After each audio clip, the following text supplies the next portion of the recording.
Bismillahirrahmanirrahim. Alhamdulillahi wa bihi nasta'in. Wassalatu wassalamu ala Rasulillah. Wa ba'd, sa mga minamahal kong kapatiran sa pananampalatayang Islam, ako ho ay bumabati sa inyo ng Assalamu alaikum wa rahmatullahi wa barakatuh.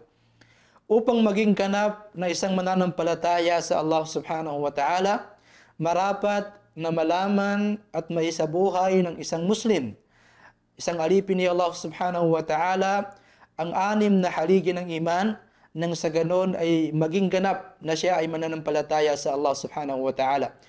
At ang pangalawa sa haliging ito ay ang paniniwala sa mga anghel, kung saan ito ay mga nilikha ni Allah subhanahu wa ta'ala, na kung saan ay binagsagan na ibadun mukramun, mga alipin ni Allah subhanahu wa ta'ala na maaantas, la ya'asuna Allah ma amarahum, hindi nila sinusuway si Allah subhanahu wa ta'ala sa kanyang ipinag-uutos sa kanila.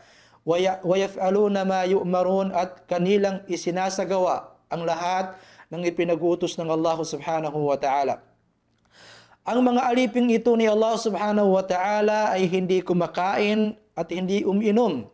Sila ay hindi nag-aasawa, kung kaya't si Jibril alayhi salam ipinadala ng Allah subhanahu wa ta'ala kay Maria upang magbigay ng anak na lalaki kay Maria, ngunit ito ay hindi nakipagsiping sa kanya sapagkat siya ay anghel at siya ay hindi nag-aasawa. At ang mga anghel ng Allah subhanahu wa ta'ala ay hindi napapagod, sila ay palaging sumasamba sa Allah subhanahu wa ta'ala. Sinabi ng Allah subhanahu wa ta'ala sa banal na Quran, kullun amana billahi wa malaikatihi wa kutubihi wa rusulih.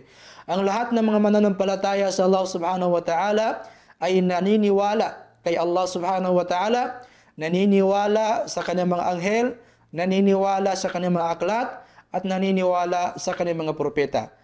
Marapat sa isang Muslim na ito ay kanyang paniwalaan ng taus-puso, sapagkat ito ang pangalawa sa haligi ng kanyang pananampalataya sa Allah subhanahu wa ta'ala.